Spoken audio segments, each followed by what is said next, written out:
happy hump day, Wednesday morning, slightly after 6 a.m. Hope you're having a great week and getting through your work week and whatever you've got going on. We hope it's going well. It has been hotter than blue blazes, as the old saying goes. It is sweat time in the USA. Definitely a time to sweat. But it comes every year. Not global warming, climate change, or nothing like that. It's just these seasons.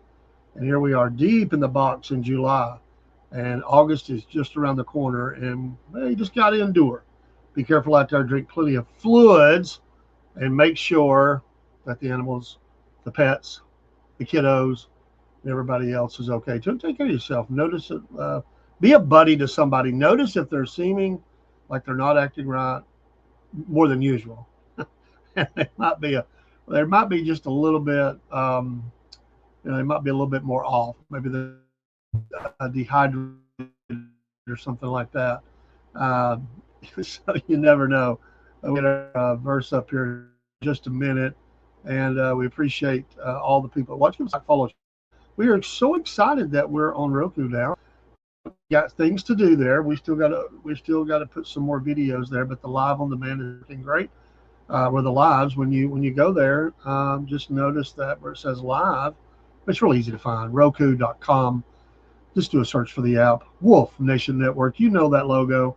It's the one right behind me, basically, with a little bit. We just put the network at the bottom, and with a red outline, you'll find that. And when we're live, it's live on there. Of course, we're still on Substack and all the other little doggies that are out there, and we appreciate. We got a couple more maybe on board here soon too. Working on that. Also, don't forget, we're brought to you by Wolf Nation Coffee. We got a new logo for that. We'll keep still using the same logos. We got a new one showing the wolf drinking the cup of coffee. It's always great. Made an order yesterday myself for some for the store we're putting in here and some just for the video. It is great coffee. And I like the little pods. I really do like the pods. They're really neat. So I may just get on the maintenance plan on that where they just send them to you every month. And because I like keeping them in the studio and I always forget and I run out. And I like all the coffee, but I do like those pods when it's just me, a cup at a time. That way you don't waste in case you don't drink all of it. It works out real good. So let's look at our verse of the day for this hump day. And you shall seek me and find me, amen, when you shall search for me with all your heart. One of those wonderful verses in Jeremiah chapter 29, verse 13. I love the book of Jeremiah. It's like Isaiah, just power packed. So many good things in there from the Old Testament. Just love that, or the first covenant, whatever you want to call it. But the Bible, we'll just say that. But that's your verse for today. I hope that's a blessing to you today. And also don't forget, remind yourself, screen if you're looking for that Wolf Nation Coffee, the QR code is there and it works. So it's easy to find and get you an order today. We're updating our store. We're rebooting the radio station. There's so many things. I just need more hours in the day. We're going to have all the dogs right in the right path here soon. And we got new shows, and then we'll switch it over. What did I put that under? I put that under the widget, and then we see the Substack. We appreciate all those that have joined Substack. And I'm waiting on Biscuit Boy to get back. We're having a drawing for our June contest. Here it is, almost into July. We've been so busy. We got the names. We just got to have a drawing, and we'll film it and announce the winner. The mug, I've got right here. Yeah, here it is. The Yeti, still got that. Somebody's won that. Just got to pull the name. Pack of coffee and a year subscription paid by the Wolf Nation Network to the Substack. Why would you do that? Well, you're going to see all the programming because all the programming is not seen anywhere except Substack and eventually Roku. Eventually we'll have subscriptions there, and you could go either place. Both of them have their great benefits. The Roku is obviously TV, and you have the app, and then in Substack we can write articles and things like that, and that's what we'll be doing a lot more of. So it gives us an opportunity to do that a little bit more there. And we can go live there, or we can post there, whatever we want to do. And it's just a great platform. All right, let's move along and get to birthdays. For Wednesday, Prince George of Wales, 12 years old. I like him. Hope he doesn't grow up to be just, we'll just leave it at that. You know, there's problems in the royal family for sure, but a nice young man, and I hope he grows up to be a great young man. So happy birthday to him. Selena Gomez, 33 today. David Spade. There's a lot of movies I like with David. I did not know we're the same age. So happy birthday to him. So he's 61. And then we go to William Dafoe, like him too, 70 years old today. William Dafoe. Shawn Michaels, 60, wrestler. If you don't know who that is. Very nice. Danny Glover, 79, still kicking. 79. There's several movies by him that I like. So happy birthday to him. And one more. Alex Trebek. How many people watched him over the years? Of course, he left us. Has it really been 6 years, 2020? Man, time flies. Alex Trebek. My mom used to watch that a lot, which I'm sure a lot of them did. Watch those. My mom loved game shows, all kinds. Morning, night, afternoon, didn't matter. My wife, later in her life, as she really got into game shows too. I mean, she was always a fan of like Family Feud, things like Let's Make a Deal. But later on, I'd come home at lunch to help her with some things, and she'd be watching all kinds of game shows. Some of them I'd never even heard of. So anyway, that's a fun thing. If it's your birthday today, happy birthday to you. Absolutely. All right, and let's get into our, what did I do with it? What did I do with it? Oh, over here. Let's see here. Is that the one? Boy, you get these things just pushed around, and next thing you know, you forget which ones you have. But we're going to look at our National Day. Well, I think I actually closed it because it wasn't a whole lot actually, and there were a couple of things, but it was kind of weak today for me. Kind of weak, and I think I just let it go. But I had pulled up the link to go to it, and I think that's what I think that was the deal. Is I just said, you know what, I'm not even going to cover the National Day today. It was kind of weak today. That's okay. That's all right. I mean, the only one that I saw. Well, there's a couple. Let me mention a couple for today. One is Mango Day. Like I said, I don't really care about mangoes that much, but hey, it's nice. It's Mango Day. It is World Brain Day. Awareness, education, mental health. So World Brain Day. I guess for me, I mean, Tisha B'Av, the Jewish holiday, one of them, very important. A lot of famous things happen on Tisha B'Av. So happy Tisha B'Av to all Jews everywhere.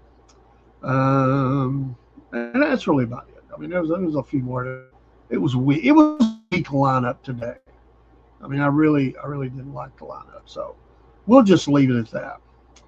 Let's get into the news. I think that was all I really wanted to highlight there. Pete Hegseth, Secretary of War, or the War Secretary, sometimes they call him. He says Iran war has hit $37.5 billion so far, and the supplemental funding is urgent and necessary. Injection of funds. President Trump's proposed $1.5 trillion defense budget, a generational investment in the military. Without these funds, we face critical shortages. Hegseth testified that we need to get more money the Republicans are preparing a $95 billion GOP budget package to fund the military along with other White House priorities. Hegseth provided the new estimate up from earlier assessments during a fiery hearing at the Senate Appropriations Committee. Senators asked pointed questions, and several times protesters interrupted Hegseth's opening remarks, which came days after the Pentagon announced that 3 more American service members had died in the conflict, bringing the death toll to 17. Prayers to their families. And more than 100 have been injured since early July. Hegseth said the supplemental war funding is an necessary injection of money. Without these funds, we face critical shortfalls. But Senator Patty Murray, the top Democrat on the panel, warned of another forever war. This war is now spiraling out of control again, Murray said in her opening remarks. She said Trump has said repeatedly that a deal is near and the war will be over soon. And now he's asking for 70 billion more, and for us to just trust him, it'll all work out fine. General Dan Kane, Raising Kane, chairman of the Joint Chiefs of Staff, and Agriculture Secretary Brooke Rollins were also testifying before that same panel. The proposed budget package includes $60 billion and $12 billion for another national security needs, along with $10 billion for farm aid and $10 billion for voting law changes. Before the hearing, the White House issued a statement urging support of the budget resolution without modification immediately. War funding makes up the bulk of the GOP's new budget proposal, one last priority package the Republicans hope to launch before lawmakers recess to campaign for midterm elections. The package aims to help farmers struggling under Trump tariffs and to pay for voter law changes, none of it paid for with offsets. Most Americans continue to disapprove of how Trump is handling Iran. According to the AP NORC poll, NORC. I don't like polls anyway, and they don't mean much. You can fuzzy mouth them all you want. Gas prices have spiked as Iran works to control oil shipments through the Strait of Hormuz. By the way, it's funny, when I talk to people, I say most Americans, and I don't know all Americans. I know quite a few, but not all of them. But in my circle of influence, or in the people that are around me, I don't hear anything about this. They don't bat an eye. They realize the deal, and I'm sure there are somebody, but I've not heard anybody just up on top of the drums beating them about this. As I said, I don't think most Americans they're paying attention. Yes, they're reading the news and they're moving on to their TikTok videos or whatever. They just are not paying that much attention to this in a way that they're getting, you're not really hearing it. Usually when there's something like this, you hear people talking about it at work or whatever. Yeah, it works. They still talk about it. I don't hear anything. So I haven't heard anybody complain. Nobody's come to me and said, we just got to do something about this. We talk about what we think might happen here. We talk about what the strategy might be or where this could end up. But I don't hear anybody going, it's just got to stop right now. That's not happening. For me, anyway. I'm not saying for you, for me. So, as he continues to do that, Senator Susan Collins, the Republican chair of the committee, opened the hearing saying it is deeply troubling that the Pentagon has blocked or denied promotions to various officers, particularly women and minorities. This is also directed at Hegseth. This is likely to discourage well-qualified women and individuals of color from joining our armed forces, thus depriving us of our talent, dedication, and patriotism. If you have someone who wants to join the military, they don't care what color you are, or whatever. Promotions, they get delayed sometimes. It's not discouraged. I know women have joined. I know women have served, and they were not discouraged by that. Anyway, I'm not saying that those that want to be promoted are not frustrated.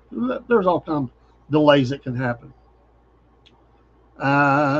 Senator Jeanine Shaheen, or Jeannie Shaheen, or Jean Shaheen. These names today. I can see that three different ways. But I don't. New Hampshire, question why Hegseth is not asking for more money when the department has not yet spent about half of the $150 billion Republicans provided Pentagon last fall's big budget bill. Why are you asking the American people to absorb the cost of a war they didn't support? Said Shaheen, who is also a top Democrat on the Foreign Relations Committee. When Hegseth started describing the historic nature of Trump's military strategy, she cut him off. Hegseth later explained that the rest of last year's budget package would be spent by September. Republican Senator John Kennedy of Louisiana was among several senators demanding answers over the situation in the Strait of Hormuz, asking if Iran will impose tolls on what historically has been the open waterway vital to the flow of oil. Kane said, that's a hypothetical question. I don't know the answer to that. But Kennedy retorted, guys, we need straight answers. When GOP Senator Mike Rounds wanted to know if the request would be enough to get the job done, the general demurred. I can't answer the question what it will cost because the enemy has a vote, Kane said. Senator Kirsten Gillibrand, Democrat in New York, told Hegseth his war claims don't add up. Has the U.S. obliterated our nuclear capabilities or not, she demanded to know. We're staying laser focused on the objective, Hegseth responded, and you're going to make campaign commercials. So they will continue to debate that out. But that is interesting. You got to love those give and takes. I seen one today with Marco Rubio, or it was actually yesterday. It was just great. Some of the back and forth between the senators. They cut them off. They cut the mics off. They yield their time. Then they grab their time. Uh, let's see here. So there's a whole budget part of the news today. We'll just leave that one at that article. Iran threatens retaliation if U.S. hits nuclear sites. There's a lot of talk about hitting Pickaxe Mountain. Pickaxe Mountain. I wonder how I got its name. But they're threatening. They put out a lot of stuff. I mean, what do you expect them to say? They're going to talk. They're going to talk tough.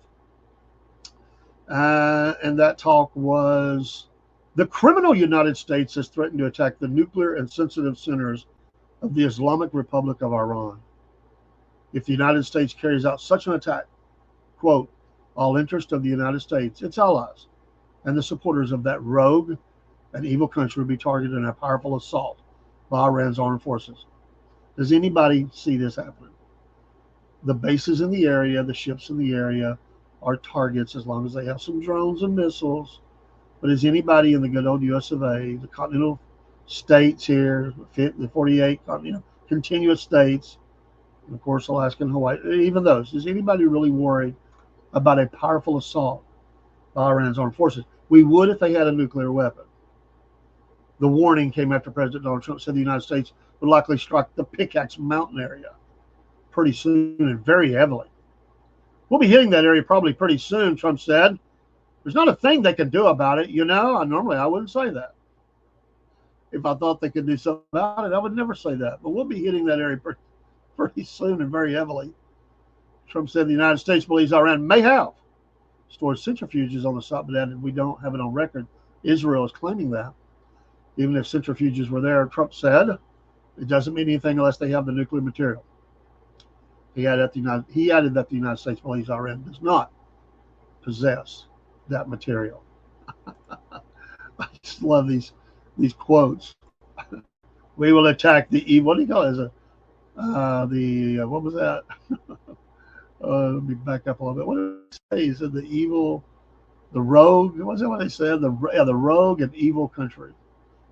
Allies of the United States, its allies, and the supporters of that rogue and evil country will be targeted in a powerful assault by Iran's leftover armed forces. Oh, I put that leftover in there. I'm not saying they can't do some damage in the region.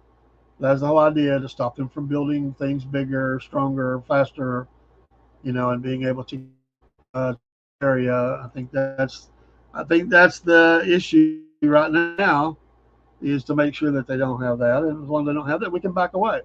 If you have not read Victor Davis Hanson's article about potential decisions here made on Iran, he makes some very good points. I would advise you to go to his website and read that. I think it was a great article.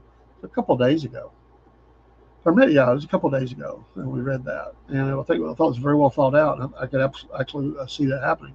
There's the potential. There's all kinds of outcomes. This one is very plausible that he came up with. And what the presidents would do here is to get them to a certain point and then turn it over to the nations in the region and say, okay, now you take care of it. You manage it.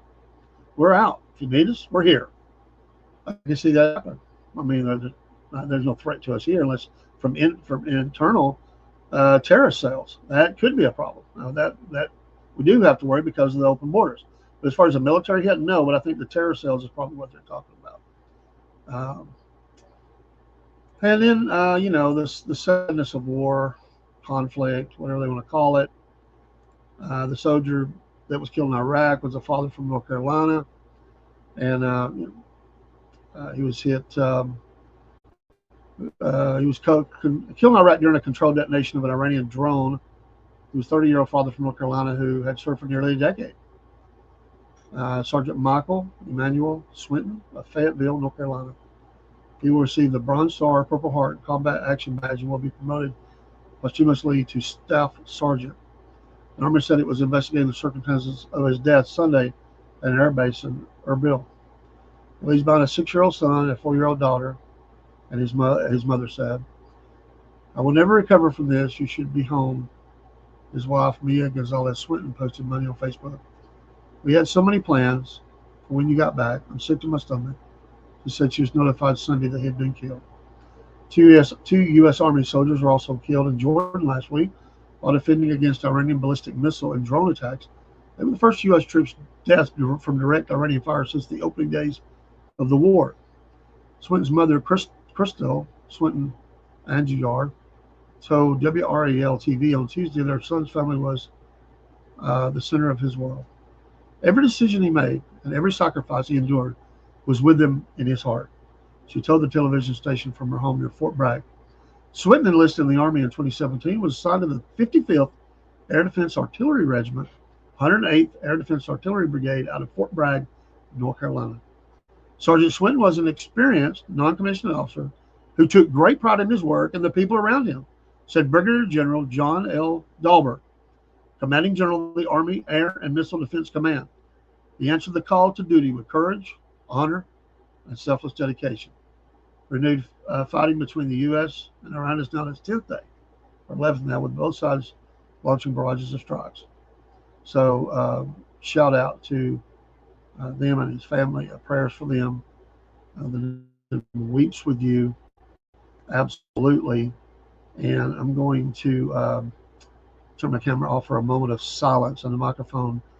And I hope that this moment you would say a prayer for these soldiers' families and just honor them for this moment of silence.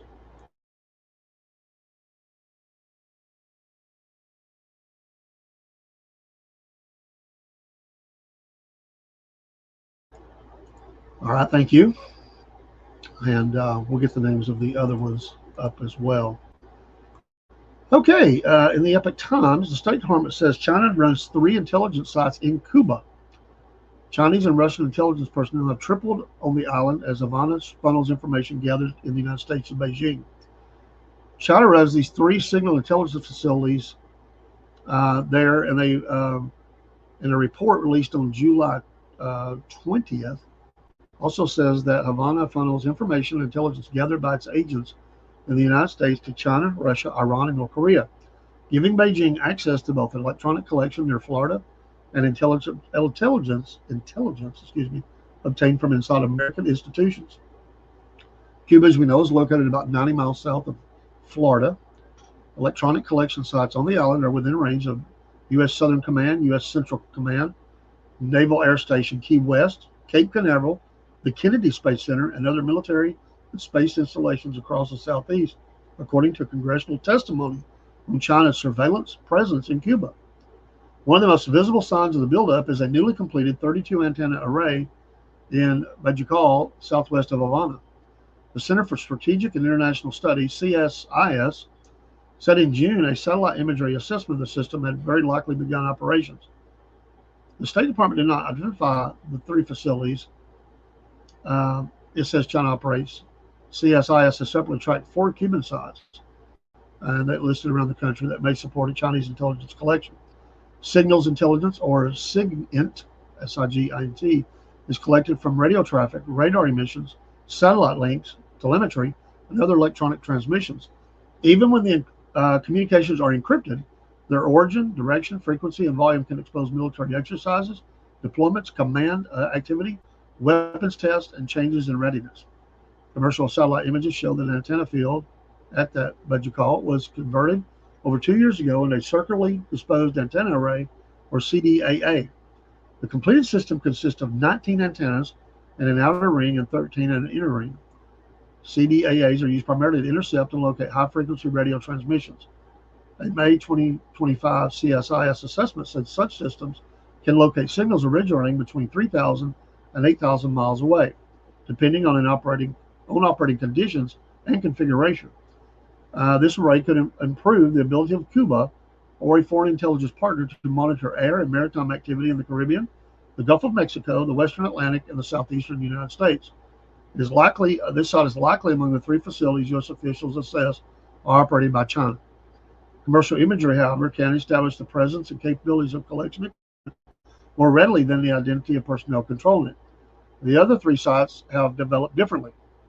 Wajay near Havana contains several types of antennas suited primarily to terrestrial signal interception. Calabazar contains dish, vertical, and horizontal antennas and appears capable of collecting several kinds of intelligence, including transmissions involving satellites in geosynchronous orbit, according to CSIS 2024 analysis. El Saleo, near Santiago de Cuba, has been prepared for another circular array. The largest satellite images show no antennas installed and construction largely stalled. Intelligence gathered inside the United States. The electronic sites offer Beijing a collection position near U.S. territory. Cuba's intelligence service has also recruited agents with access inside the American government. The State Department report describes Cuban penetrations of the Pentagon, State Department, National Security Council, and U.S. intelligence agencies, some of which continued unchecked for decades. A senior Cuban analyst at the Defense Intelligence Agency pleaded guilty in 2002 in spying for Havana. The State Department said that they disclosed the existence of a secret multi-billion-dollar U.S. satellite program used to gather intelligence on China, Russia, and Iran. So we're intelligence back and forth. We don't. I mean, it's not surprising, but the problem with this is how close they are. You would think that every country is trying to pick up signals, but this is a country that has other countries in it doing that. And that's a little bothersome. It's like your neighbor, and you look out, and your neighbor down the street has all kind of things pointed your way, listening devices and cameras and zooming in. And the guy's got binoculars out there, whatever he's doing. It just does, you understand. It kind of bother you. So I just think that, I think that's the problem, that it's so close. We do the same thing, but can you imagine China if we had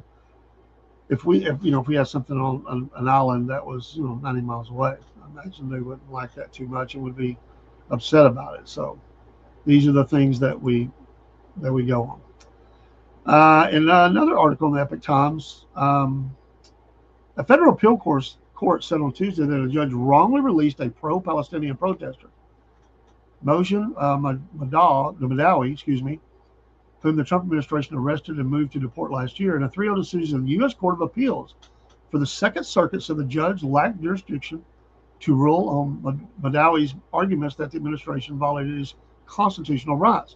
Instead, federal law required the judge to allow a separate immigration court to process the case. U.S. District Judge Deborah Ann Livingston said in an opinion joined by her colleagues. She pointed to a section of the Immigration and Nationality Act that barred judicial review of removal cases like Madawi's. The appeals court judges, however, did not order that the man be taken back into custody. Earlier this year, an immigration judge blocked the Trump administration's bid to deport him. That judge was subsequently fired, and the federal government appealed the decision. In April, the Board of Immigration Appeals ruled that Madawi was, in fact, removable, overturning the previous judge's decision. The case was handed off to another immigration judge who issued an order of removal last month, which Madawi and his lawyers are appealing.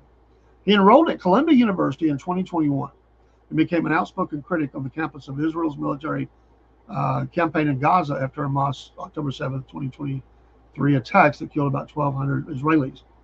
During a naturalization interview in April 2025, authorities arrested him.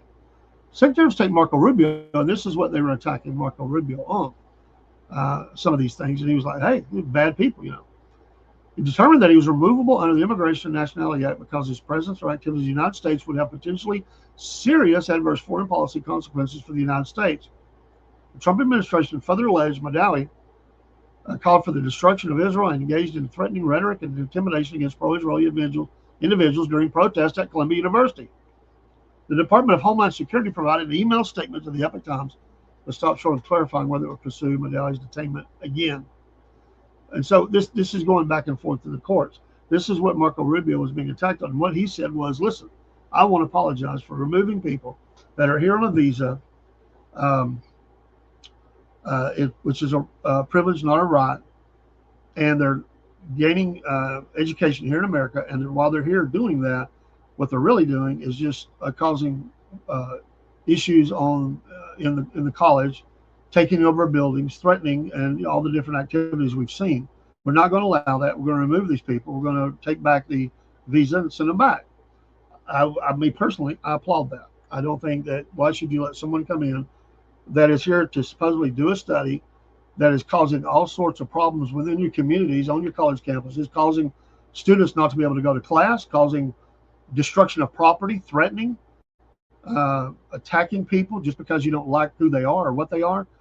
Can't allow that. And I have no problem with that. He should be deported the heck out of here. That's my opinion, and I'll stand on it. I don't care. Um, we have educated dictators of foreign nations. Now, those maybe didn't cause problems here, but that's what happens. They come here, they get education, they get in the circle club or whatever of Harvard or Columbia or whatever, and then they go back home and become a dictator. There's just some of them, I mean, not all of them. No, we would hope that they're going back and make the world a better place through whatever they're studying for.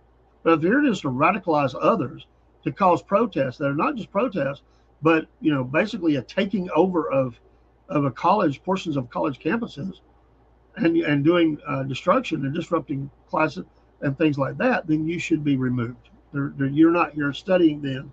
You're here causing problems in our country, and we don't have to take it.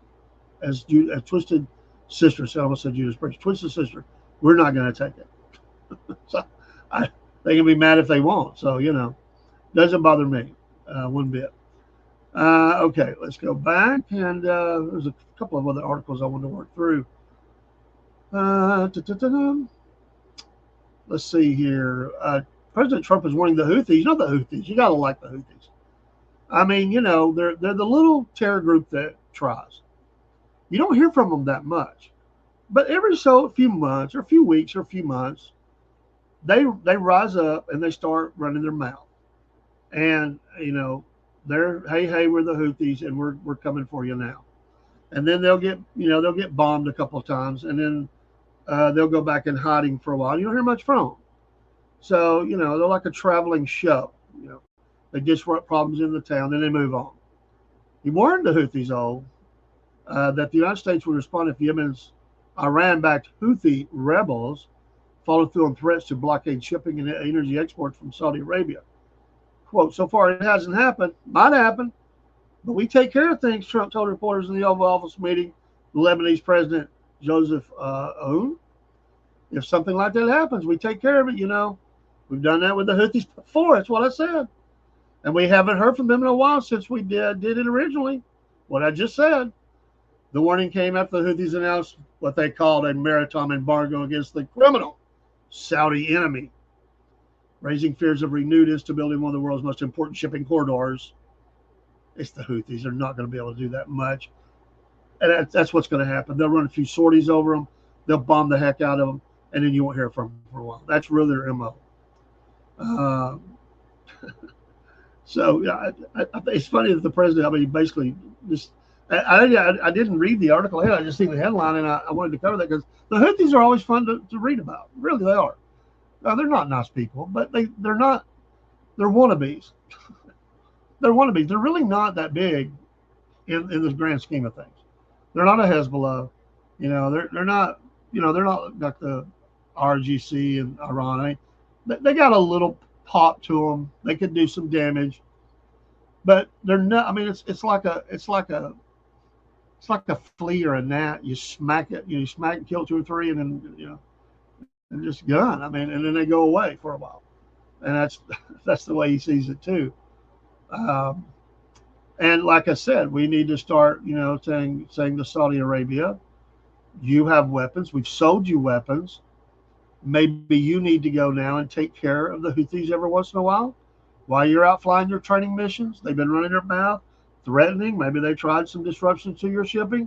You just fly some of those F-15s that we sold you, and you go over there and you drop a few out there, call it a training exercise in a real-time event, and you keep them, just about every 2 or 3 months. Just figure you're going to have to drop a couple of bombs on their head, and they won't bother you for a while. And the Iran's not going to be able to do much about it because again, they're at a distance, and they don't have a military right now. They just got terror things. They don't have an air force or a navy. They don't have that. So what's the threat to Saudi Arabia? So go do it. Who's going to stop you? Yemen. What a crap country. I'm sorry, I like to put it down a whole country, but Yemen is really a crap country. Is there anything good that goes on in Yemen? I mean, do they have a good culture? Do they have anything? All you ever hear out of Yemen is terror. That's all you ever hear out of it. I mean, what does their travel catalog look like? Come to Yemen, where we will shoot you, or you can become part of the operation, or whatever. I mean, the terror groups. Uh, I mean, what do you go look at? I mean, what is the? I mean, I'm sure they got to have something. I've never been there. I don't plan on going. These are the people that wasn't it Yemen that sent out the speedboat, which have never been allowed to get within range of our ship. The coal, USS Coal. I mean, that's a whole other story. That makes me mad. Should have never been in range of that ship. You take them out. But really, what is Yemen good for? They're a cancer in the Middle East. They're another cancer. They're not trying to be like Jordan. And listen, there's all of them got some problems. All of them got some terror ties and all that stuff. But there's some that try. I mean, you got more moderate, ones in Kuwait, and different countries over there. And you got some that they're kind of fly on both sides of the fence. Saudi Arabia wants to be, among the, respect of the world, but at the same time they're dismembering people. And, I mean, they got that going on for them. But there are some that you can work with. Looks like Lebanon's coming on board now. That Trump has, the president has now said flights can resume to Lebanon. This is what the first time in 40 years or something like that. So they're even, uh, talking about some further things to do there. Seems like they're getting really cozy with Lebanon. Lebanon's been off the scene for long. I mean, they've been a puppet state for Syria and probably Iran. I mean, they're definitely Iran's backing the Hezbollah. If they can deal with Hezbollah, Lebanon could be Lebanon. All these countries have the ability to be destination points for tourism. I mean, they're very old, they're very historic. A lot of things happen there. They're very beautiful in many cases. A lot of historical sites. Um, and they could thrive. It amazes me how they, and I guess they just allow the foothold to get in, and then they're afraid of the terror groups. You got to root them people out. You got to put them on the run. That's what Jordan did. Jordan said to the PLO back in 1970, "Get out," and those that didn't died, and the rest got out. You just don't let that take a foothold. And no, they don't believe exactly the way we do. They're not supposed to. They're a different kind of country, but we have peace agreements, and we get along peaceably with them, and Israel does as well.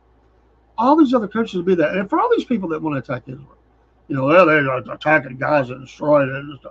Iran, Lebanon. I hear all this all the time. When's the last time you've seen bombings in Jordan from Israel? Tick, tick, tick. I don't. It's not happening. Why? Was there a time that Israel and Jordan were at war? Yes. Look what can happen when peace comes. Look what can happen when a leader in Jordan chooses to go the way of peace and not let radicalism, terror groups, and all that take over. Then you see peaceful relations. So I mean that's all you hear. You don't. There's yeah. I mean, did they go farther than they should? Probably. But you know what? They're fighting for survival, and I mean, people get mad at me every time I say something positive about Israel. I don't care. Uh, they say nothing about all the missiles flying over the top. They say nothing about the terror operations in Israel and the blowing up of innocents. I mean, nothing about that. It's always just Israel's the cancer. Israel's the evil. Blah blah blah. You don't even look at it from a. And people say, well, you're a Christian. Forget all that. Just for a moment. Just look at it, common sense, which is in short supply. The nations that get along with Israel don't get bombed. They don't have air operations going on. The fighter jets are not dropping bombs off. The Apache helicopters or whatever they've got, their version of that. But you hit them and you kill people, and they're going to come and hit you hard. And sometimes they believe in the operation of first strike. They do believe that. After if they know that you're getting ready to, their intelligence tells them that you're getting ready to mount something big.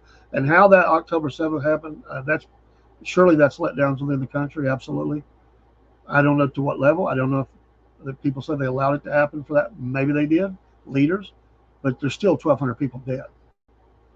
And, so they're going to hit. But listen, there's those attacks been coming way before October 7th, more and more. For the most part, they get along with Egypt. I know. I'm just saying, where is the attack on all that? You know, I think that Netanyahu has been saying for his whole time as in leadership that Iran was the big problem, and of course Hezbollah and Hamas. Anyway, it's ugly business. Ugly business. You can say that Israel's a terrorist state as well, free to say it. But with nations they have peace with, and they don't have problems. There's no bombings, no problems, no war, nothing. So I just think you got to pull back a little bit. People get too deep into the box, and they want to make them the center of every evil in the world, and I think that's kind of predicted, and we see that happening. And anyway, I'll just say that I don't like everything they do, and I know their leaders are not Bible toting Christians. Nobody ever said they were, but I know this: God has great plans for that land and people. They will come under intense judgment in the future, and you can go read about that in the Bible, and it tells you the whole story. So anyway, God is their judge. I know people don't like the influence they have in the United States. I get it, AIPAC and others, and yes, that's a very powerful lobby. I get that, and our leaders have their pockets full. Some of them with money from that, just as like some of them have their pockets full from Saudi money. They sure do. And that's been going on as well. And we could definitely tie the two together. Saudi Arabia was involved in terror with the United States, absolutely. So it's ugly. It's some ugly things. Anyway, I'll get hate mail that last few minutes. I don't read it anyway. I really don't. Just delete it. It's like first couple of words are like, okay, I don't need that in my life today. I appreciate the time they took, and I certainly appreciate that they watched the channel. It gave us some time there. Even made a comment. Thank you. It's too ugly. I just delete it. If I read it, sometimes I go out there and I didn't know that was there because I never read them. I never read them. Sometimes some have been out there for months and I'll go, oh, I'm sorry, I missed that. I'll send something back. Sorry, I missed her. I'm looking at a lot of sites. So let's see here. Mark Meadows. Trump Hezbollah talks would be worth the risk. Speaking about terror groups, former White House Chief of Staff Mark Meadows told Newsmax on Tuesday that President Donald Trump's willingness to meet with the head of Hezbollah reflects a peace through strength strategy, calling the potential talks a, quote, high risk, high reward, end quote, opportunity to advance stability in the Middle East. He said that Trump's Tuesday meeting with Lebanon's president was historic and could open the door to diplomatic progress in a region long dominated by terror groups and proxy conflicts. Listen, what he did today obviously was historical, he said, referring to Trump. Your lead into this was perfect in terms of what has not happened in almost 20 years, meeting with the Lebanese president. He argued that any serious effort to stabilize Lebanon must account for Hezbollah's influence. Hezbollah is a key part of anything that you do in Lebanon because, as you know, it's been largely Hezbollah and Hamas that have been the ruling factions in Lebanon in the Gaza area. I remember when Hamas swept into power, well, they threw the PA out. The former Trump official added that while many Americans see Lebanon as a distant conflict, its proximity to Israel makes it impossible to ignore. I would agree with that. Quote, we think of it as a faraway country, he said. But you can look from Israel and you can see Lebanon from the Golan Heights. I mean, it's literally right there. What in such a historical significant country? I mean, the great cedars of Lebanon in the Bible. It's a shame, as I said. All those little countries right there, if they could just get all this worked out, if the terror could stop, they could come to some sort of a peace agreement of some kind. You don't have to see eye on every issue. Stop the killing, stop the terror, and just agree to work on things that you're never going to agree on everything. Don't try to put everything in the agreement. Realize that there are great differences you're probably not going to overcome. But as long as people, not having terror operations, this goes away. He said, despite Hezbollah's history as a U.S. designated terrorist organization, Meadows said Trump has shown he's willing to engage America's adversaries if there is a chance to secure peace. So I'm all for the president doing it. It's high risk, high reward.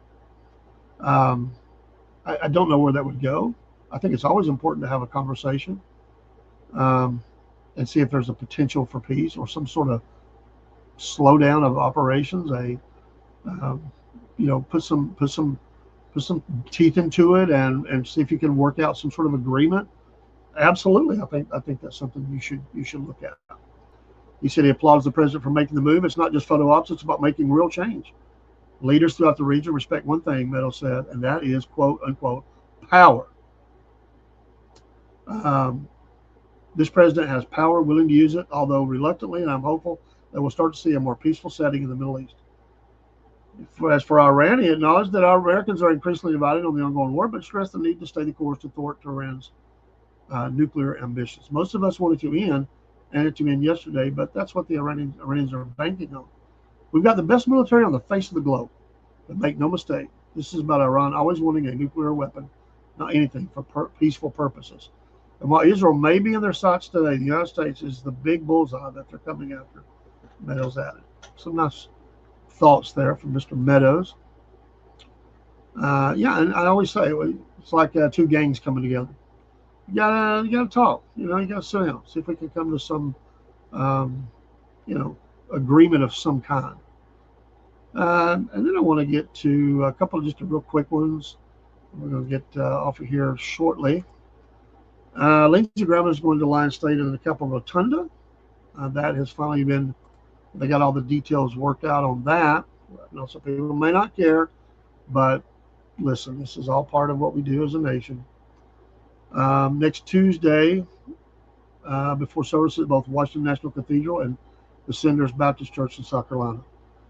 Funeral arrangements released Tuesday by Graham's office outline a 2-day tribute honoring the late senator more than 3 decades of military and congressional service.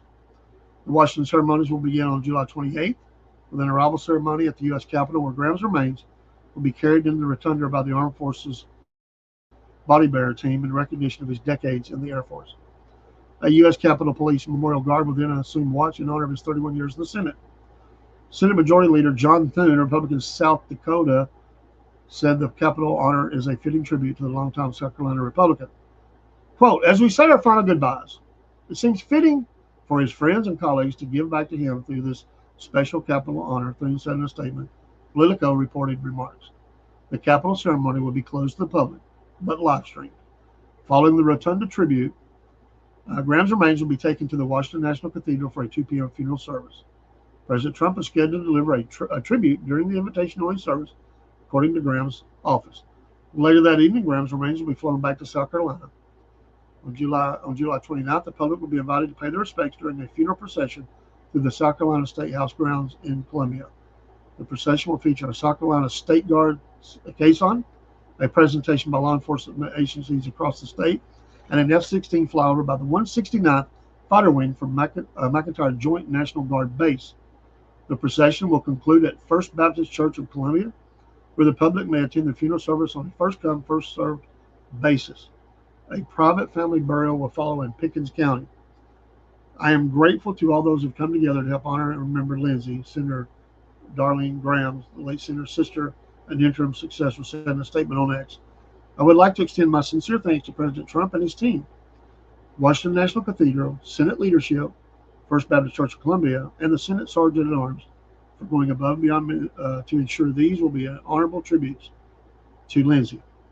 So there you go. They took a little while to get all that worked out, but they finally did. And one last thing, Senator, or not Senator, but Health and Human Services Secretary Robert F. Kennedy says that the cyclospora outbreak is contained. So that yesterday that the nationwide outbreak is under control, even as infections rise, and federal officials caution that reported illnesses will continue increasing amid reporting delays.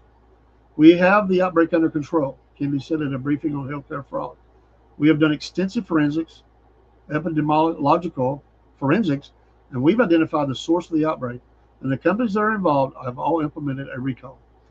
The FDA on Sunday withdrew a laboratory finding that lettuce supplied by Taylor Farms to Mexico had tested positive, saying experts determined the result was a false positive. The FDA did not reverse the recall, however, and said those tests and traceback evidence will still implicated the company's lettuce. Taylor Farms recall remains in effect for Central Mexico iceberg lettuce sold under the Market Side brand at some Walmart stores and distributed to restaurants and food service customers in 27 states. The CDC reported 1,645 confirmed domestically acquired cases in 34 states as of July 13th, along with more than 5,100 reports awaiting analysis. Among the confirmed patients, 141 are hospitalized and none died, praise God, although the CDC said it is often underdiagnosed and underreported. Michigan totaled 6,571 cases. That's where it reached on Tuesday, according to state health officials, who use a broader and more current reporting system than the CDC. How about that? So we'll see. More than the illnesses have affected those in Indiana, Kentucky, Michigan, Ohio, and West Virginia, and have been linked to shredded iceberg lettuce served at Taco Bell, with 94 hospitalizations and no deaths reported in that cluster. So it is a microscopic parasite transmitted through contaminated food or water that most commonly causes watery diarrhea, along with cramps, nausea, fatigue, appetite loss, and weight loss. You can't eat, Symptoms generally begin about a week after exposure, but they can take 2 days to 2 weeks to appear. Oh, so somebody's ate this, and they may still get this. An untreated illness may last weeks, or you could even relapse.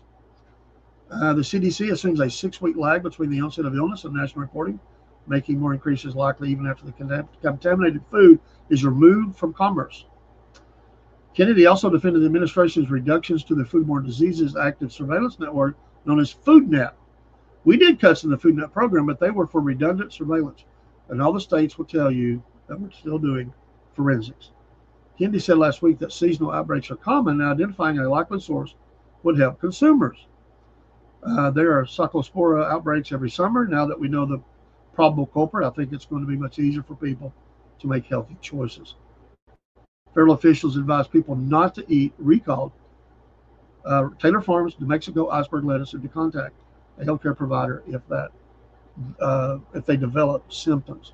Horrible for those people involved, and we hope and pray that they get better soon.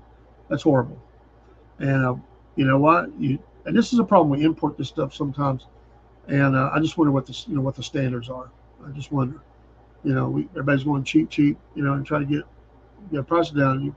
Nothing against them, but I'm saying this is a big one, and what's going on? Why is this caused? Anyway, hope they get that fixed.